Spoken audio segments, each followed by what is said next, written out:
मेरे हिसाब से लास्ट का एपिसोड तो आप लोगों ने शायद देख ही लिया होगा। नहीं देखा तो पहले जाकर देख लो, क्योंकि उसके बिना आप लोगों को स्टोरी के अंदर मजा नहीं आने वाला है। और जिन्होंने देख लिया, क्या उन लोगों को लास्ट की स्टोरी पता है कि लास्ट में क्या हुआ था? चलो ठीक है, बुलक्कड़ों नहीं पता तो मैं ही बता देता हूँ। लास्ट के एपिसोड के अंदर हम लोगों ने ये देखा था कि जो विपिन था वो ऋषभ के साथ में थोड़ी सी पटेलाया कर रहा था, क्योंकि वहां पर एक के बाद में एक उसके पीछे सबके सब आते जा रहे थे। लेकिन उसी वक्त वहां पर एक लड़की आ गई थी और वो उसे एक प्राइवेट रूम के अंदर ले गई थी। वहां जाने के साथ में वो जो लड़की थी वो यहाँ उसे पहचान जाती है और उससे कहती है, टीचर विपिन, आपने क्या मुझे पहचाना? और वहीं एपिसोड खत्म हो जाता है। तो चलिए शुरू करते हैं आज के हमारे नेक्स्ट एपिसोड को। कौन हो तुम? जैसे विपिन यहाँ पर उसकी वो बात सुनता है तो उसके साथ में उसकी रूह यहाँ पर कांप सी जाती है। उसे लगने लगता है जैसे कि आज तो उसका भांडा यहीं पर ही फूट जाएगा, क्योंकि यहाँ पर राज का भेष उसने चेंज किया हुआ था और अभी तक कोई उसे पहचान तक नहीं पाया था। लेकिन अब विपिन को ये चीज तो पता चल गई थी कि सामने वाले को उसका भेष पता चल चुका था। इसी वजह से अब उसे यहाँ इस चीज को छुपाने की कोई भी जरूरत नहीं थी। तो वहीं दूसरी तरफ जो वो लड़की थी वो यहाँ कहती है कि टीचर विपिन, मुझे पता था कि आप ही हैं। उसके बाद में वो अपने चेहरे के ऊपर हाथ रखती है और जो उसने वो घूंघट डाला हुआ था वो उसको साइड में रख देती है और कहती है, टीचर विपिन, मैं श्वेता हूँ, क्या आपने मुझे पहचाना? वो यहाँ उससे कहती है। उसकी बात सुनने के साथ में यहाँ पर विपिन उसको देखता है तो वो वहां पर चौंक जाता है। श्वेता, तुम यहाँ पर क्या कर रही हो? वो यहाँ उसे पहचान चुका था। वो यहाँ पर सूरज की वाइफ और सात्विक की बहू थी, जिसकी सबसे पहले मुलाकात यहाँ पर व्हाइट रॉक सिटी के अंदर हुई थी, जब उसने यहाँ पर राजवीर यानी कि उसके पिता की जान बचाई थी। अरे ये तुम हो श्वेता, आखिरकार तुम यहाँ पर क्या कर रही हो? विपिन अचानक से यहाँ पर ये समझ चुका था। उसके साथ में श्वेता कहती है, टीचर विपिन, आपका बहुत बहुत धन्यवाद। आपने उस समय पर मेरे पिता का उपचार किया और उन्हें पूरी तरह ठीक कर दिया। वास्तव में अगर आप उस समय नहीं होते तो उस जगह पर तो हम लोग अपने पिता को सीधा दफना के देते और उस जगह पर ये हो जाता कि बच्चों ने अपने ही पिता को यहाँ पर सीधा जिंदा जला दिया है। आपका शुक्रिया कि आपने वहाँ पर हमारे पिता को बचा लिया था और मैं इसके लिए सदा आपकी आभारी रहूंगी। जो श्वेता थी वो उससे कहती है और उसके सामने झुक जाती है। तो उसकी बात सुनने के साथ में ही विपिन कहता है, अरे श्वेता, नहीं, ऐसा तुम्हें कुछ भी करने की जरूरत नहीं है, इतना औपचारिक मत बनो। बताओ आखिरकार तुम्हें यहाँ पर क्या काम है जिसकी वजह से तुम यहाँ पर आई हो, या फिर केवल ये एक आभार व्यक्त करने के लिए तुम यहाँ पर आई हुई हो? तो उसकी बात सुनने के साथ में जो श्वेता थी उसका चेहरा पूरी तरह से गंभीर हो गया था। वो सीरियस टोन के अंदर कहती है, नहीं, वो बिल्कुल ऐसी बात नहीं है, मैं आपको कुछ इम्पोर्टेंट बताना चाहती हूँ। इतना कहने के साथ में श्वेता अपने आसपास में देखने लगती है और देखती है कि कोई यहाँ पर आसपास में है तो नहीं उनके अलावा। और उसके साथ में वो कहती है, वो बात कुछ ऐसी है कि कल ही की बात है, जो महामहिम सात्विक है उन्होंने वहां पर महाराज जयराज और उसके साथ में डीन गजानन को पकड़ कर लेकर आए हैं और उन्होंने उन्हें यहाँ पर महल के अंदर बंदी बनाकर रखा हुआ है। उन्हें भूजा टॉर्चर करने के बाद में उन्होंने यहाँ पर आपकी असली पहचान को उजागर कर दिया है। वो लोग आपको यहाँ पर नुकसान पहुंचाने के बारे में सोच रहे हैं और मैं केवल यहाँ पर आपको चेतावनी देने के लिए आई हूँ कि टीचर विपिन, आपको यहाँ पर थोड़ा संभल कर रहना चाहिए। जितना जल्दी हो सके आपको यहाँ से निकल जाना चाहिए। वो जल्द ही यहाँ पर अपनी सेना को इकट्ठा कर रहे हैं आपके ऊपर अटैक करने के लिए। वो बहुत ज्यादा खतरनाक लड़ाकों के साथ में आपके ऊपर अटैक करने के लिए आएंगे। तो टीचर विपिन, आपको यहाँ से जल्दी जल्दी निकल जाना चाहिए। लेकिन जैसे ही विपिन यहाँ पर उसके मुंह से ये शब्द सुनता है तो उसके साथ में उसके मुंह से केवल दो शब्द निकलते हैं, क्या महाराज जयराज और डीन गजानन, क्या उन्हें पकड़ लिया गया है? इस जगह पर विपिन थोड़ा सा हैरान तो था, लेकिन उसे गुस्सा सा भी आ रहा था, क्योंकि वास्तव में ये वो लोग थे जिन्होंने यहाँ पर विपिन की बहुत ज्यादा मदद की थी जब वो व्हाइट रॉक सिटी के अंदर था। तो उसके बाद सुने के साथ में श्वेता कहती है, जी टीचर विपिन, वास्तव में ऐसा ही है। और अपना सर हिलाती है और बताती है, टीचर विपिन, लेकिन मैं यहाँ पर ज्यादा समय तक नहीं रुक सकती हूँ।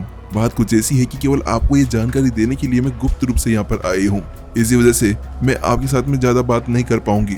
मुझे जल्दी से यहाँ से निकलना होगा। अलविदा। उसकी बात सुनने के साथ में विपिन कहता है, तुम्हारा बहुत शुक्रिया श्वेता, तुमने यहाँ पर मेरी बहुत ज्यादा मदद की है। ठीक है, अपना ध्यान रखना और आराम से जाना। कोई प्रॉब्लम हो तो मुझे जरूर बताना। उसके साथ में जो श्वेता थी वो वापस से अपने फेस के ऊपर वो पर्दा लगा लेती है और वहां से मुड़कर चली जाती है। श्वेता के वहां से चले जाने के बाद में जो विपिन था वो वापस से उस जगह पर नहीं जाता जहाँ पर ऋषभ बैठा हुआ था। वो वहीं पर ही था और वहीं कुछ चर्चाएं और कुछ बातें करने लगता है। वो यहाँ पर विश्लेषण निकालने लगता है कि आखिरकार उसे क्या करना चाहिए, क्योंकि सोच समझकर उसे यहाँ सब एक एक कदम निकालना होगा। मेरी ताकत इतनी तो है कि मैं यहाँ पर कुछ लोगों का सामना कर सकता हूँ, क्योंकि यहाँ मैं फर्स्ट लेवल के स्टार रिवर वॉरियर के साथ मैं भी लड़ सकता हूँ और मुझे लगता है कि मैं थोड़ी बहुत सेना को भी संभाल सकता हूँ, लेकिन सारी सेना को संभालना मेरे लिए बड़ा मुश्किल हो जाएगा। इतना करने के साथ में विपिन अपने ठुड्डे पे हाथ फेरता है। नहीं यार, मैं ऐसा भी नहीं कर सकता, क्योंकि सबसे ज्यादा इम्पोर्टेंट बात जो है वो ये है कि अगर मैं यहाँ पर इस लड़ाई को छेड़ता हूँ तो उसके बाद में मेरे लिए जो चीजें हैं वो और ज्यादा मुश्किल हो जाएगी, क्योंकि सभी लोगों को ये पता चल जाएगा कि मैं कौन हूँ, कहाँ से आया हूँ। अगर ऐसा होता है तो उसके बाद में यहाँ पर मुझे एक अराजक भाग्य गुरु के तौर पर पकड़ लिया जाएगा और यहाँ पर केवल अभी तो ये राजवंश ही मेरे पीछे पड़ा हुआ है। अगर ऐसा कुछ होता है तो उसके बाद में पूरा का पूरे ये जो सोर सुनिया है वो उसके पीछे हाथ धोकर पड़ जाएगी। और विपिन अभी ऐसा कुछ नहीं चाहता, क्योंकि अभी तक मास्टर से उसे मिले नहीं थे और अगर इन सभी भीड़ भाड़ के अंदर वो बार बार इधर उधर बेस बदलेगा तो उसके लिए और ज्यादा मामला जटिल हो जाएगा। इसी वजह से विपिन ये चाहता था कि इस सभी चीजों को वो नॉर्मल चीजों में ले और कुछ ऐसा चीज निकाले जिसके साथ में वो कुछ कर सकता था। और जैसा श्वेता ने उससे कहा कि यहाँ से भाग जाओ, अगर उसने ऐसा किया तो उसके बाद में ये ऐसा हो जाएगा कि वो यहाँ महाराज जयराज और डीन गजानन को छोड़कर निकलना चाहता है, जिन लोगों ने उसके लिए इतना बड़ा जोखिम उठाया है और उसे बचा कर रखा है। और ये चीज कभी विपिन सोच तक नहीं सकता था कि जो बंदा उसके साथ में है वो उसे अकेला छोड़ जाए, क्योंकि मास्टर जो कॉन्टिनेंट से अब तक ऐसा कुछ हुआ नहीं है। हर एक बंदे की उसने मदद की है, तो ये तो उसके अपने जैसे थे। अगर ऐसी बात है तो क्यों ना इस राजवंश को ही खत्म कर दिया जाए, क्योंकि ये लोग मेरे पीछे पड़े हैं, तो इसका मतलब ये है कि इन लोगों की अच्छा होगा कि ये मारे जाएं। जो विपिन था वो अपने मन ही मन के अंदर ये सोचता है और जैसे वो ऐसा सोचता है कि उसके आंखों के अंदर चमक सी आ जाती है। ऐसा लग रहा था जैसे कि यहाँ पर आसमान के सारे सितारे उसके आंखों के अंदर ही आ गए हों। फिलहाल के लिए मेरे पास में अभी एक रास्ता तो है, अभी मेरे पास में अभय है और उसके होते हुए ये सात्विक और उसका जो भाई सूरज है, ये दोनों लापरवाही से कोई भी कदम उठाने की हिम्मत तो बिल्कुल भी नहीं करने वाले हैं। यानी कि थोड़े समय के लिए मेरे पास में एक रास्ता है कि मैं कुछ तैयारी कर सकता हूँ, क्योंकि सारी चीज मेरे ऊपर से पता चल चुकी है। तो इस जगह पर मुझे हर एक कदम सोच समझकर आगे बढ़ाना होगा। यही सोचते हुए अचानक से उसके दिमाग के अंदर एक जोरदार आइडिया आता है। ऐसा लगता है जैसे कि यहाँ पर 440 वोल्ट का लट्टू चल गया हो। एक मिनट रुको, अभय और गोरांग दोनों की लड़ाई और इस लड़ाई के अंदर अभय का मर जाना, इस बात पर शायद यहाँ कोई भी विश्वास नहीं करने वाला था। अगर यहाँ पर इस स्टोरी को चेंज कर दिया जाए और बता दिया जाए कि यहाँ पर अभय शाही महल के अंदर मर गया है, तो उसके बाद में शायद इसका जो मामला है वो थोड़ा सा अलग हो सकता था। विपिन अपने मन ही मन के अंदर सोचने लगता है और कुछ आइडिया निकालने लगता है, क्योंकि गोरांग को प्रतिष्ठा को देखने के बाद में ये तो कहा जा सकता था कि वो एल्डर रुद्र और आकेश को अकेले ही मार सकता था, लेकिन अभय का सोचना, क्योंकि वो इतना ज्यादा शक्तिशाली था कि उसको मारना संभव नहीं था। हालांकि अगर अभय शाही महल के अंदर जाकर मर जाए तो उस जगह पर ये संभव लगता था, क्योंकि इतने सारे लोगों के साथ में लड़ना और एक कोई गलती करना किसी भी लड़ाकू के लिए एक सबसे बड़ी बात होती थी। और ऐसा होता, यह आइडिया उसका काम कर जाता, तो उस जगह पर विपिन को पता था कि यहाँ पर सात्विक और मोदा और संप्रदाय के जितने भी लोग थे उन लोगों के बीच में एक भीषण युद्ध होने वाला था। और ऐसा होता तो उसके बाद में साफ साफ था कि विपिन के ऊपर से क्लियरेंस का जो मार्क था वो हट जाता और किसी को पता तक नहीं चलता कि यहाँ पर अभय को मारने वाला विपिन नहीं, यहाँ पर ये लोग हैं। चलो ये सही रहेगा। ये सारी बात सोचने के बाद में विपिन अब इस निर्णय के ऊपर पहुंच गया था और ये योजना उसके लिए सबसे ज्यादा अच्छी थी। इसके बाद में वो वहां पर अपने स्टूडेंट्स और मोहन को बुला लेता है कुछ बातें करने के लिए। बातें करने के बाद में वो वहां से बाहर की तरफ निकल जाता है और हॉल के अंदर चला जाता है। जैसे ही ऋषभ यहाँ पर उसको आते हुए देखता है तो उसके साथ वहां पर खड़ा होता है और कहता है, वाय सोल मास्टर राज, आप आखिरकार आ ही गए हैं। उसके बाद में जो विपिन था वो सीधा आगे बढ़ता है और अभय और ऋषभ दोनों के बीच में आकर खड़ा हो जाता है। जिस जगह पर यहाँ पर ऋषभ की जो निगाहें थी वो यहाँ पर जो उसका विजन था वो थोड़ा सा ब्लॉक हो रहा था। वहीं यहाँ पर विपिन कहता है, वरिष्ठ भाई बात कुछ ऐसी है कि मुझे आपसे कुछ इम्पोर्टेंट बात करनी है। तो उसकी बात सुने साथ में अभय ने अपना सर लाया, लेकिन जब यहाँ पर अभय अपना सर ला रहा था तो उस जगह पर ऋषभ उसको देखने के बाद में चौंक गया। क्या अरे भाई ये एल्डर ऐसा कैसे कर पा रहे हैं? अपनी बॉडी के अंदर कोई प्रतिक्रिया करे बिना, कुछ करे बिना ये बंदा यहाँ पर अपने सर को हिला रहा है। हे प्रभु, आखिरकार इस बंदे ने क्या अपने हर एक अंग को फ्लेक्सिबल बनाया हुआ है? अरे ऐसी फ्लेक्सिबिलिटी तो यहाँ पर किसी ऐसे बंदे के पास भी नहीं होगी जो यहाँ पर पहले से ही ऐसी क्षमताएं रखता हो। हे प्रभु, मैं समझ नहीं पा रहा कि इस बंदे ने आखिरकार कौन से चक्के का आटा खाया है। क्या ये रोजाना रबड़ खाता था? जो उसकी गर्दन केवल ओनली हिल रही थी, इसका पूरा शरीर तो यहाँ पे बिल्कुल ऐसे स्थिर का स्थिर खड़ा हुआ था, ना कोई मूवमेंट ना कुछ। लेकिन जब ऋषभ इसके बारे में सोच रहा था कि उसी वक्त यहाँ पर विपिन की आवाज आती है और वो कहता है, मुझे माफ कर दीजिएगा यहाँ पर सेक्ट लीडर। ऋषभ, बात कुछ ऐसी है कि अभी मुझे कुछ इम्पोर्टेंट काम है जिसकी वजह से मुझे मेरे बड़े भाई के साथ में कहीं जाना होगा, और अगर आप यहाँ पर रुकना चाहते हैं तो मैं चाहूंगा कि आप मेरे जो बाकी स्टूडेंट्स, जो मेरे बाकी लोग हैं, उनके साथ में आप थोड़ा टाइम स्पेंड करें। तो उसकी बात सुनने के साथ में यहाँ पर ऋषभ कहता है कि क्या बात है, आखिरकार क्या आपको कोई मदद चाहिए? मैं आपकी मदद कर सकता हूँ। वहाँ पर ऋषभ भी खड़ा हो जाता है और उससे पूछने लगता है, क्योंकि उसे ऐसा लग रहा था जैसे कि यहाँ पर ये जो अभय है ना, ये यहाँ पर अभी झूठे बहाने से राज को बाहर ले जाने के बारे में सोच रहा था। तो उसकी बात सुनने के साथ में यहाँ पर विपिन कहता है, अरे नहीं, आप हमारे साथ में नहीं जा सकते हैं। ये बात कुछ ऐसी है कि कोई निजी मामला है जिसके बारे में बात करने के लिए महामहिम ने हमें बुलाया है। तो मुझे माफ करिएगा कि हम यहाँ पर आपको साथ में नहीं ले जा सकते हैं, आपको यहीं पर ही वेट करना होगा, विपिन ने उसे समझाया। तो उसकी बात सुनने के साथ में ऋषभ थोड़ा सी सकता है, लेकिन राज बात कुछ ऐसी है कि। तो उसकी बात सुनने के साथ में विपिन कहता है, अरे अगर आपको वास्तव में हमारे पर कोई भरोसा नहीं है ना, तो चलिए ठीक है। इतना कहने के साथ में वो कहता है, रोमा, विक्रम और तुम सभी बाहर आ जाओ। इतना कहने के साथ में वो कहता है, ठीक है, ये देखिए इन लोगों को मैं यहीं पर ही छोड़कर जा रहा हूँ, आप इन दो लोगों के साथ में बैठिए, और हो सके तो आप इनको कुछ सिखा भी सकते हैं अगर आपके कुछ बस के अंदर हो तो। तो उसकी बात सुनने के साथ में ऋषभ थोड़ा झिझकता है और कहता है, अच्छा ठीक है, अगर आप वास्तव में इनको यहाँ पर छोड़ रहे हैं तो ठीक है, मैं इनके साथ में यहाँ पर रुक जाऊंगा। यहाँ पर ऋषभ थोड़ा सा शांति रहता है, क्योंकि वास्तव में ये चीज उसके लिए बहुत ज्यादा खतरनाक हो गई थी। उसे लग रहा था कि यहाँ पर अगर ये यहाँ से बाहर निकल जाते हैं तो बाकी लोगों को लेकर ये अभी यहाँ से निकल जाएगा, और ऐसा होता है तो फिर वो लटकते रह जाएगा। इससे अच्छी बात ये थी कि यहाँ पर वो इनके साथ में यहाँ पर रुक सके, और ये देखकर कि यहाँ पर विपिन ने ऐसा कुछ कर दिया है तो वहाँ पर ऋषभ बहुत ज्यादा खुश हो गया था।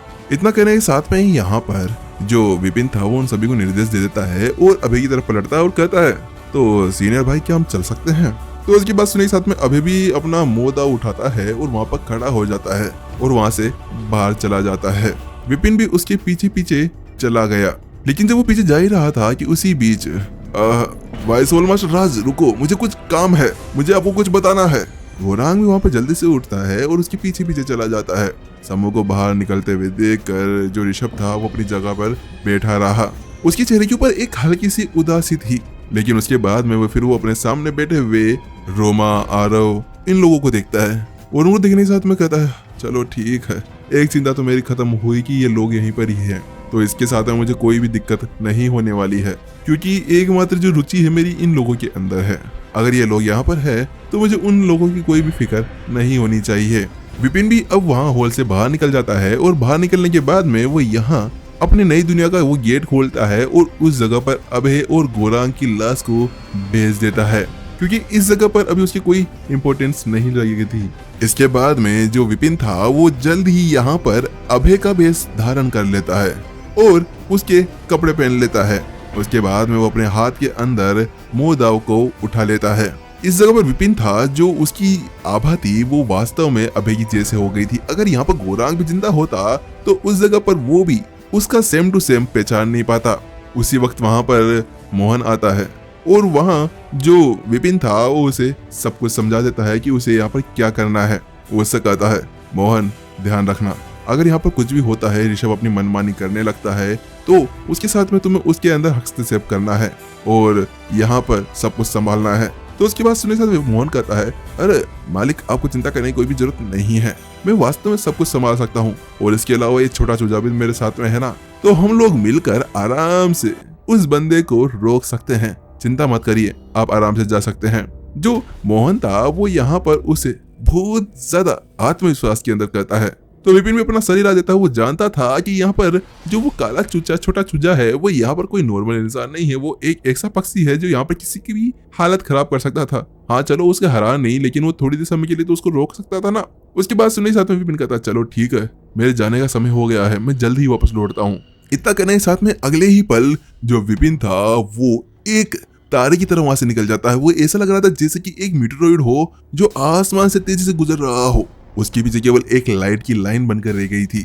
विपिन की जो ताकत थी वो पहले से ही यहाँ पर सोर्स पूल दायरे के 9वें स्तर को पार करने के ऊपर पहुंच गई थी, और इस जगह पर जो विपिन था वो जल्द ही थोड़े ही समय के अंदर एक आलीशान से महल के सामने पहुंच जाता है।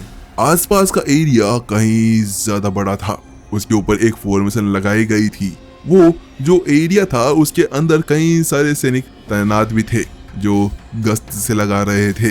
विपिन जल्द ही वहां पर एक गली के अंदर पहुंचता है। वहां पहुंचने के बाद में वो यहाँ गोरांग को बाहर निकालता है और उसे पहरा देने के लिए वहीं पर ही खड़ा कर देता है, और जंप लगाते हुए सीधा महल की दीवार के ऊपर चढ़ जाता है और सामने का नजारा देखने लगता है। मानना पड़ेगा कि वास्तव में आसपास का एरिया और ये जितना भी खर्चा किया गया है ये बहुत ज्यादा अधिक है। जो व्हाइट रॉक सिटी है उसके जो महल है वो तो इसके सामने फीका है, फीका। इतना कहने के साथ विपिन अपनी पावर्स का यूज करता है और अपने पीछे से एक पत्थर को उठाता है और सीधा अपने सामने फॉर्मेशन के ऊपर मार देता है। जैसे वो उसके सामने टकराता है तो उसके साथ में फॉर्मेशन एक पल के लिए एक्टिवेट हो जाती है, और उसी पल के अंदर विपिन ने यहाँ पर उसके ऊपर एक बुक बना ली थी, और उसके साथ में विपिन को जल्द ही यहाँ पर उस फॉर्मेशन के बारे में पता चल जाता है। ये एक किलिंग फॉर्मेशन है जो डिफेंस और किलिंग दोनों के लिए काम आती है। और विपिन जब फॉर्मेशन का पता लगा लेता है तो उसके साथ में उसकी कमजोरी का पता लगाते हुए जल्द ही वो वहां उसके अंदर घुस जाता है, क्योंकि विपिन के लिए ये सारी चीजें अब आम हो गई थी। फॉर्मेशन का जो मास्टर था वो विपिन था। अगर यहाँ पर कोई बड़ा सा बड़ा माइका लाल भी आ जाए तो उस जगह पर विपिन का सामना नहीं कर सकता था, क्योंकि विपिन की ताकत भयावह हो गई थी। इसके बाद में विपिन वहां पर रास्ता ढूंढने लगा। आसपास में कई ज्यादा इमारतें थी, उन सभी से बचते हुए और इसके अलावा गार्ड्स का पता देखते हुए वो यहाँ आगे की तरफ बढ़ने लगता है। कुछ समय आगे चलने के बाद में आखिरकार वो एक बड़ी सी भव्य इमारत के सामने पहुंच गया था। वो इमारत मानो यहाँ पर आसमान को छू रही हुई, क्योंकि उसका जो टॉप था वो बहुत ज्यादा ऊंचा था और वो इमारत बहुत ही ज्यादा विशाल। मानना पड़ेगा कि यहाँ का जो राजकुमार है उसने अच्छा खासा कर्जा इस इमारत के ऊपर किया हुआ है। ये इतनी ज्यादा राजसी है, वास्तव में मानना पड़ेगा। जो विपिन था वो उसे सोचते हुए अंदर की तरफ जाने लगता है। हालांकि जिससे पहले कि वो यहाँ पर अंदर जा पाता कि उसके साथ में उसे कुछ कदमों की आहट सुनाई देती है। जैसे ऐसा होता है कि विपिन अगले ही पल वहां पर छुप जाता है। कुछ समय बाद में वहां पर एक बड़ा सा विशाल सा आदमी आता है जिसने गोल्डन कलर का कवच पहना हुआ था और वो बहुत ज्यादा साइन कर रहा था। उसके अंदर से कई ज्यादा ताकत बाहर निकल रही थी। वो एक तरफ जा रहा था। विपिन भी उसका पीछा करते करते एक बड़े से भव्य हॉल के अंदर पहुंच जाता है।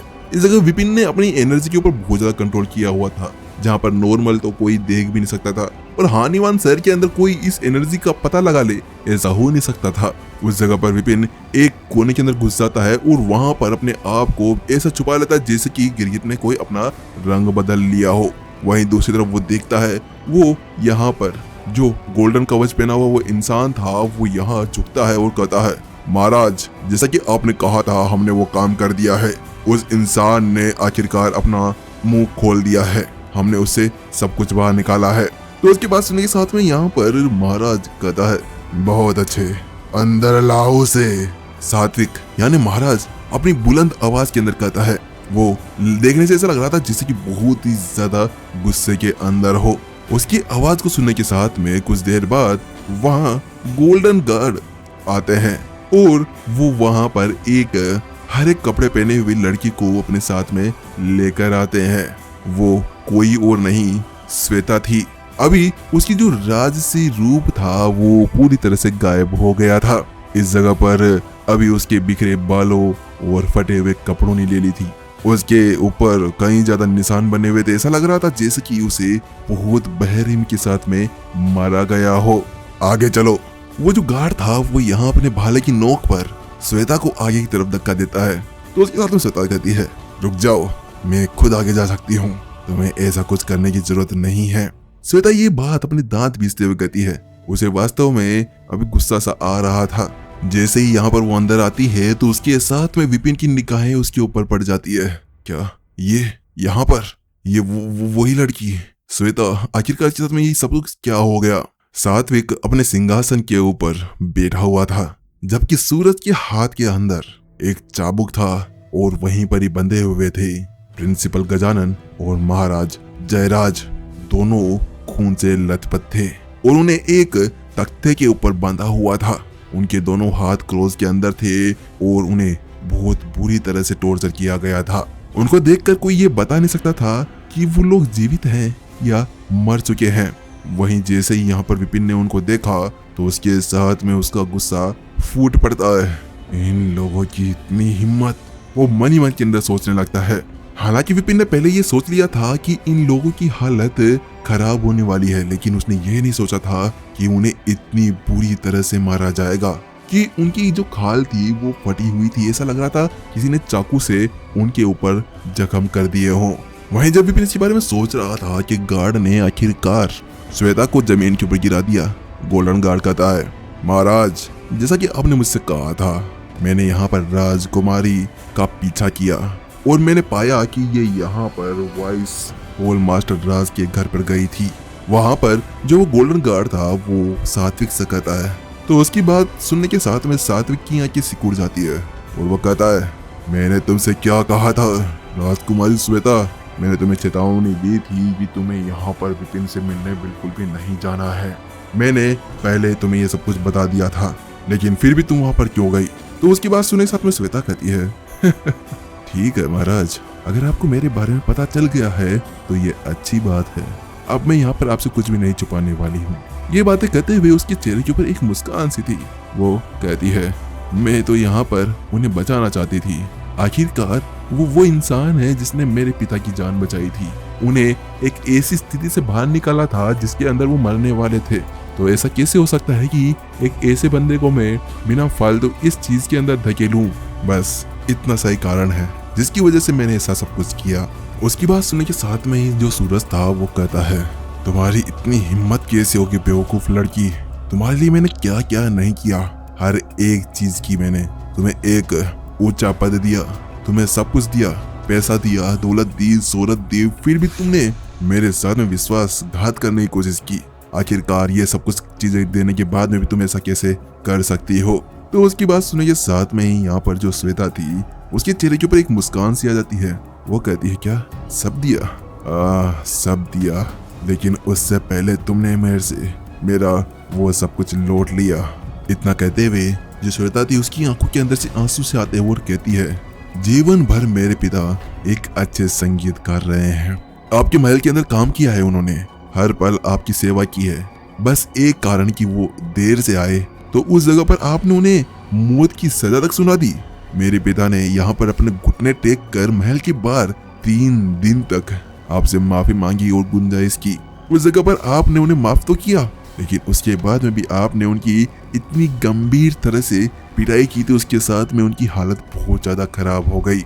इसके बाद में आपने तो उन्हें यहाँ इस हानिवान शहर से भी निर्वासित कर दिया और उस जगह पर उनके पास में कोई भी ठिकाना नहीं रहा। तो उस जगह पर आपको उनकी मदद करनी चाहिए थी। केवल एक छोटी सी गलती की वजह से आपने उनके साथ में ऐसा सब कुछ किया। उनके पास में रहने के लिए कुछ भी नहीं था। चलिए ठीक है। उसके बाद में मेरे पिता और मैं इस सिटी को छोड़ने के बाद में व्हाइट रॉक सिटी जा रहे थे, लेकिन उस जगह पर आपकी नजर मेरे ऊपर पड़ी। इसके बाद में वो सूरज की तरफ देखती है और कहती है, आपने मेरे साथ में क्या किया? आपने मेरे साथ में वो दुष्कर्म किया। उसके बाद में भी मैंने यहाँ पर कुछ नहीं कहा अपने पिता के लिए, क्योंकि मैं उनकी खुशी चाह रही थी। मैं नहीं चाहती कि आप अब फिर से उनके साथ में कुछ ऐसा करें। तो उस समय तुमने ऐसा कुछ नहीं किया मुझे सब कुछ देने की बात। मैंने तो ये भी सोचा था कि अगर मैं सब कुछ सहन कर लेती हूँ तो उसके बाद में मेरे पास में एक भागने का मौका आएगा, लेकिन वो मौका भी चला गया। उस समय मैं गर्भवती हुई। लेकिन वहां पर भी क्या हुआ, जब मैं यहाँ पर सोची कि ठीक है मैं यहाँ पर रह लूंगी, आपके साथ में जो भी होता है कोई बात नहीं, लेकिन उस जगह पे भी जब मैं यहाँ पर कोशिश करती हूँ कि आपकी पत्नी बनने का, तो उस जगह पर आपकी फर्स्ट वाइफ ने यहाँ क्या किया, मुझे जहर पिला दिया और उस जगह पर मेरे बच्चे को गिरा दिया। और इस बात की खबर जब मैं यहाँ पर आपको देने आई तो उस जगह पर आपने मेरे साथ में वो सब कुछ किया जो आपको नहीं करना चाहिए था। मेरी बात ना मानकर मुझे यहाँ पर अपनी सीमाएं लांघ कर आरोप लगा दिया और उसके बाद में मुझे काल कोठरी के अंदर बंद कर दिया। उस जहर के साथ में तो मेरी सारी साधना तक खत्म हो गई थी। वास्तव में इस जगह पर आपने मुझे नीच कराने की समझा कि मैं एक केवल संगीतकार की बेटी हूँ इसी वजह से, और वो जो राजकुमारी थी वो यहाँ एक शक्तिशाली परिवार की बेटी थी। तो अब तुम बताओ कि आखिरकार ये कैसे एक सही तुलना रही। उसके बाद में भी तुम्हारा दिल नहीं भरा और तुमने यहाँ पर कुछ कर कर अपनी उस राजकुमारी को मार डाला। उसके बाद में मैं यहाँ पर इस पोजीशन के ऊपर पहुंची हूँ। तुम यहाँ पर एक कमीने इंसान हो। बाहर से देखने से ऐसा लगता है जैसे तुम यहाँ पर एक मार्शल आर्ट्स के दीवाने हो, लेकिन पर्दे के पीछे का जो तुम्हारा राज है वो कुछ अलग ही है। तुम हंटर लिस्ट के अंदर 14वें स्थान के ऊपर हो और तुम वो इंसान हो जो यहाँ पर महिलाओं लड़कियों पर गंदी नजर रखता है, उन्होंने अपवित्र करने का काम, उन्होंने बदनाम करने का काम करता है। लेकिन उसी वक्त यहाँ पर ये बातें विपिन भी सुन रहा था और उसकी आंखें यहाँ पर सिकुड़ जाती है। वो एक पल के लिए स्तब्ध रह गया था, क्या ये वो ही बंदा है? क्योंकि कुछ समय पहले यहाँ पर जोया ने भी इसको बारे में इसको बताया था कि ये वो इंसान है जिसने यहाँ पर कई ज्यादा औरतों के साथ में गलत काम किया और उनका पूरा जीवन बर्बाद कर दिया। बहुत सारी औरतों के साथ में ऐसा किया और वास्तव में ये चीज विपिन को उस समय समझ नहीं आई थी कि क्या वास्तव में ऐसा कुछ हो सकता है। लेकिन अब इसकी बात सुनने के साथ में वो समझ चुका था कि एक इंसान जो अब राजकुमार बन चुका था और एक शक्तिशाली ओहदा भी रखता था। लेकिन यहाँ पर क्या गड़बड़ है, मुझे कुछ गड़बड़ सी लग रही है, क्योंकि जब मैंने यहाँ पर इस सूरज के ऊपर किताब बनाई थी तो उस जगह पर इसके बारे में कुछ ज्यादा नहीं बताया गया था। ऐसा लग रहा है कुछ ना कुछ गलती हुई है। तुम बकवास कर रही हो। इसके बाद में जो यहाँ पर सूरज था वो उसके ऊपर चिल्लाता है और चुप करता है। उसके बाद में एक दोषी नजरिए साथ में अपने भाई को देखने लगता है। इस जगह पर वो कहती है, बकवास? क्या मैं और बकवास? अरे तुम सभी को धोखा दे सकते हो लेकिन मुझे नहीं। आखिरकार मैं तो वो हूँ जो तुम्हारे साथ में रही हूँ। जो श्वेता थी वो यहाँ पर हंसते हुए उससे कहती है। तो उसकी बात सुनने के साथ में यहाँ पर सूरज कहता है, पागल लड़की, तुम किस चीज को बेवकूफ बना सकती हो? तुम्हें पता है ना कि मैं रोशनी वाले स्वर्ग भाग्य का यूज करता हूँ और मेरे पास में ऐसी कोई सी साधना टेक्निक नहीं है जो इस चीज से जुड़ी हुई हो। तो उसकी बात सुनने के साथ में श्वेता कहती है, हाँ मुझे सब पता है कि तुम यहाँ पर क्या सोचते हो क्या नहीं सोचते हो।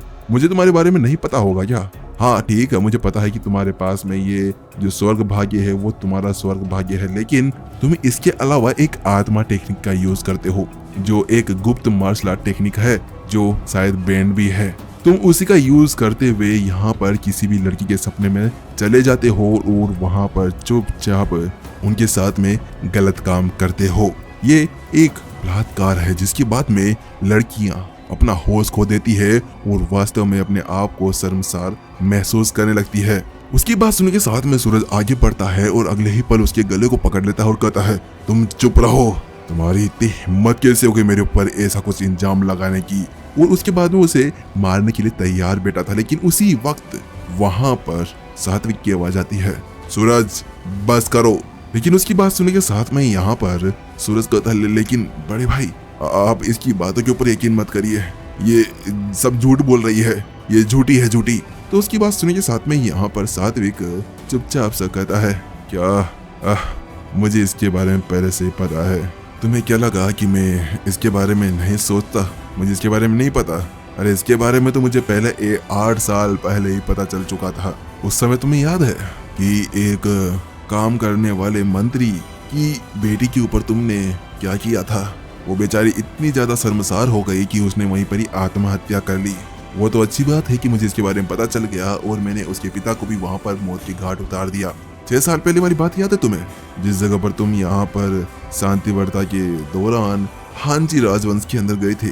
वहां जाने के साथ में तुमने वहां की राजकुमारी के साथ में भी ये सब कुछ किया था। वो तो खुश रहो कि आखिरकार मैंने उसे शांत करने के लिए मुझे वहां पर उसे 3 शहर सौंप देने पड़े। बेवकूफ इंसान, वो तो अच्छी बात थी कि मुझे इसके बारे में पहले से पता था। तुम ऐसी तकनीकों का यूज करते हो, वो तो मैंने उन सभी चीजों को शांत कर दिया, वरना तुम्हारा जो सारी चीजें हैं वो 10 साल पहले ही सामने आ जाती। उस जगह पर यहाँ पर सात्विक गुस्सा करता है, तो उसकी बात सुनने के साथ में सूरज पूरी तरह से सन्न रह जाता है। उसको समझ नहीं आता कि उसको क्या करना चाहिए, क्योंकि इस जगह पर उसकी वो सारी चीजें उसके बड़े भाई और उसकी उस पत्नी को भी चल गया था। तो उसकी ऐसी शक्ल देखने के साथ में ही सात्विक यहाँ पर कहता है अरे सूरज, तुम क्यों फालतू चिंता कर रहे हो? तुम आखिरकार शाही परिवार के सदस्य हो और एक मेरे भाई भी, तो फालतू में तुम इसके बारे में क्यों सोच रहे हो? शाही परिवार के अंदर होने के बाद में तुम्हारा इतना तो हक बढ़ता ही है ना कि तुम आसपास की महिलाओं के साथ में ऐसा कुछ कर सको।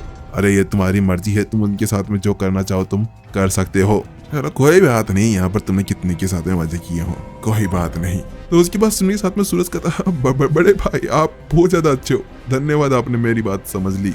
उसके बाद में सूरज कहता है ठीक है बड़े भाई, लेकिन अब हम इसके साथ में क्या करना चाहिए? इसको हमारे बारे में सब कुछ पता चल चुका है। तो उसके साथ में यहाँ पर सात्विक कहता है 1 मिनट रुको, शायद ये अपने पिता से बहुत ज्यादा प्यार करती है ना, और इसके कुछ भाई भी हैं, तो उन्हें खत्म कर दो, क्योंकि हम लोग ऐसे किसी भी इंसान को नहीं छोड़ सकते जिसको हमारे बारे में कुछ पता हो। तो उसकी बात सुनने के साथ में सूरज अपना शरीर आ देता है। उसके चेहरे के ऊपर एक 440 वॉट की स्माइल आ गई थी। उसके साथ में यहाँ पर सात्विक कहता है लेकिन थोड़े समय के लिए रुको, मुझे इससे कुछ बात करनी है। उसके बाद वो वहाँ पर आता है और कहता है बेवकूफ लड़की, तुम्हें क्या लगा कि मुझे तुम्हारे बारे में पहले से पता नहीं होगा? मुझे पहले से पता चल गया था कि तुम्हारे पिता का इलाज यहाँ पर विपिन ने किया था, इसी वजह से तो मैंने जानबूझकर यहाँ पर तुमसे ये कहा था कि जयराज और जो गजानन है उसे तुम्हारे बारे में पता चल गया है और तुम्हें मारने के लिए यहाँ पर आ रहे हैं। जैसा कि मैंने अनुमान लगाया था, उसी चीज के अंदर तुम वहां पर विपिन के पास में दौड़ गई उसको बताने के लिए कि वहां पर क्या क्या हुआ। लेकिन उसकी बात सुनने के साथ में यहाँ पर श्वेता हैरान, क्या तुम्हें पहले से पता था? इस जगह पर वो पूरी तरह से हैरान हो गई थी कि इन बंदों को पहले से उसके बारे में सब कुछ पता चल गया था। तो उसकी बात सुनने के साथ में यहाँ पर सात्विक कहता है हाँ लड़की, वास्तव में मुझे इसके बारे में पहले से पता था। तुम्हें क्या लगा बेवकूफ की आखिरकार मैं तुम्हारी बातों के अंदर ऐसे आ जाऊंगा? और इसके अलावा ये दोनों, उसके बाद में वो उसके चेहरे को पकड़ता है और उनकी तरफ घुमाते हुए कहता है ये दोनों वास्तव में बहुत ज्यादा वफादार हैं, वफादार कुत्ते की तरह इन लोगों ने तो यहाँ पर मुझे कुछ बताया तक नहीं था, इसी वजह से मुझे ये सब कुछ करना पड़ा। वास्तव में ऐसे वफादार कुत्ते मुझे भी मिलने चाहिए लेकिन बेवकूफ लड़की, तुमने सब कुछ बता दिया। मुझे विपिन का ठिकाना नहीं पता था, तुम वहां पर गई और मुझे भी इसके बारे में पता चल गया। अब मुझे उसके पहचान के बारे में पता है, तो मैं कुछ भी कर सकता हूँ। लेकिन जैसे यहाँ पर वो ये शब्द कहता है तो उसके साथ में ही अचानक से श्वेता को समझ में आ जाता है कि वहाँ क्या हुआ है। धोखा में मेरे साथ में धोखा हुआ, क्या वास्तव में ऐसा कुछ हुआ? मैंने क्या कर दिया? टीचर विपिन मुझे माफ कर दीजिएगा। लेकिन उसके अगले ही पल यहाँ पर श्वेता हंसती है और कहती है लेकिन पहले से टीचर विपिन यहाँ से बाहर निकल गए होंगे, मैंने तुम्हारे सभी चीजों के बारे में पहले से बता दिया है उन्हें। तो उसकी बात सुनने के साथ में यहाँ पर सात्विक कहता है बेवकूफ लड़की, और उसके सिर को यहाँ पर नीचे की तरफ पटकता है और कहता है तुम्हें क्या लगता है कि मैंने इसका पहले इंतजाम नहीं किया था? मैंने पहले से शहर के सारे रास्तों को बंद कर दिया था, अब वो बंदा यहाँ से बचकर नहीं जा सकता बेवकूफ बनाते हो तो मुझे मानना तो पड़ेगा कि वो बहुत ज्यादा पावरफुल है, लेकिन हमारी पूरी संयुक्त ताकत के साथ में वो कुछ कर नहीं सकता है, मुझे आसानी से कुचल दूंगा। सात्विक गुस्सा करता है। तो उसकी बात सुनने के साथ में यहाँ पर श्वेता को समझ में आ जाता है नहीं ये नहीं हो सकता, मैंने ये क्या कर दिया। लेकिन उस वक्त जब श्वेता इस तरह से पूरी तरह सदमे के अंदर जा चुकी थी तो वहां सात्विक कहता है लेकिन, तो उसकी बात सुनने के साथ में यहाँ पर श्वेता कहती लेकिन क्या? अगर तुम मेरा एक काम कर देती हो तो उसके बाद में तुम भी जिंदा रहोगी और विपिन भी, तुम मेरी राजकुमारी बनकर रह सकती हो, तुम्हारा परिवार भी बच जाएगा। तो उसकी बात सुनने के साथ में श्वेता कहती है मुझे क्या क्या करना होगा, तुम मुझसे क्या करना चाहते हो? उसके बाद में ये जो सात्विक था वो वहां पर उसे एक बोतल देता है और कहता है उसे खिला दो। तो उसकी बात सुनने के साथ में यहाँ पर श्वेता कहती है क्या आप ये चाहते हैं कि मैंने उन्हें यहाँ पर ये दवा खिलाऊं? लेकिन वो पहले से सावधान है तो मेरी कोई भी चीज वो खाने से रहे। तो वहाँ पे सात्विक कहता है ये उसके लिए नहीं तुम्हारे लिए है, तो उसके साथ में यहाँ पर श्वेता कहती मेरे लिए वो यहाँ पर जम गई थी। हाँ वास्तव में इसको खाओ, उसके बाद में तुम्हें यहाँ पर फांसी के ऊपर लटकाऊंगा और वो बंदा तुम्हें बचाने के लिए आएगा। उसके बाद में तुम इस जहर को उसकी बॉडी के अंदर डाल देना। एक बार ये जहर उसकी बॉडी के अंदर गया तो उसके बाद में उसकी पूरी बॉडी मेरे कंट्रोल में होगी और वो मेरे साथ में बंध जाएगा। तो उसकी बात सुनने के साथ में यहाँ पर श्वेता का चेहरा पूरी तरह से काला पड़ गया। तुम ये नहीं कर सकते, तुम वास्तव में मेरा यूज टीचर विपिन को बचाने के लिए फंसाने के लिए कर रहे हो। तो उसकी बात सुनने के साथ में यहाँ पर सात्विक कहता है हाँ बस अब तुम्हारे पास में यही एक चीज रह गई है, ऐसा करो या तुम्हारे पूरे परिवार को यहाँ पर मार डाला जाएगा। अभी तुम्हारे ऊपर डिपेंड करता है कि आखिरकार तुम क्या करोगी। क्या तुम्हारे परिवार को तुम मरते हुए देखोगी या फिर इससे काम करके विपिन खुद और अपने परिवार को बचाओगी। उसके बाद में यहाँ पर जो सात्विक था वो कहता है गोल्डन गार्ड इसे इस जहर को दे दो। तो उसकी बात सुनने के साथ में यहाँ पर वो गोल्डन गार्ड आगे बढ़ता है और वहाँ उस जहर की बोतल को अपने हाथ के अंदर ले लेता है। जी महाराज अभी करता हूँ। इतना कहने के साथ में ही गोल्डन गार्ड सीधा श्वेता की तरफ बढ़ने लगता है। वो उसके मुंह को पकड़ता है और उस जहर की बोतल को उसके मुंह के अंदर उड़ेलने लगता है। हालांकि जिससे पहले कि वो उस जहर को श्वेता के चेहरे के अंदर या मुंह के अंदर डाल पाता उससे पहले ही धम एक आवाज आती है और गोल्डन गार्ड वहीं पर ही गिर जाता है। उसके हाथ के अंदर से वो जहर की बोतल गिरती है और वहीं पर ही वहाँ उस जहर का धुआं बाहर निकलने लगता है और बोतल वहीं पर ही चकनाचूर हो जाती है। उसी वक्त वहां पर एक खतरनाक सी एनर्जी महसूस होती है। उस चीज को देखते हुए सात्विक वहीं पर ही जम जाता है और वो वहीं पर ही उस चीज को देखने लगता है। वो पाता है कि वहां एक इंसान खड़ा था जिसके अंदर से एक प्रभावशाली ताकत बाहर निकल रही थी। ऐसा लग रहा था जैसे कि वो बंदा बहुत ज्यादा पावरफुल है और उसके हाथ के अंदर थी एक तलवार और उसके अंदर से मोह दाव टेक्निक के धागे बाहर निकल रहे थे। जब वजीर यहाँ पर हैरान था दूसरी तरफ सूरज कहता टाटा बाय बाय, आज हमारा खेल खत्म है, बाय बाय, नेक्स्ट एपिसोड में मिलते हैं और देखते हैं कि क्या होता है। चलिए गाइस मेरा गला खराब हो गया है इस एपिसोड को रिकॉर्ड करने में क्योंकि बहुत ज्यादा दम लगाना पड़ रहा है ना आजकल। चलिए टाटा बाय बाय, सायोनारा, जल्दी मिलते हैं और देखते हैं कि अब इन दोनों का राजवंश यहीं पर ही खत्म होता है या फिर आगे भी चलता है। Bye bye.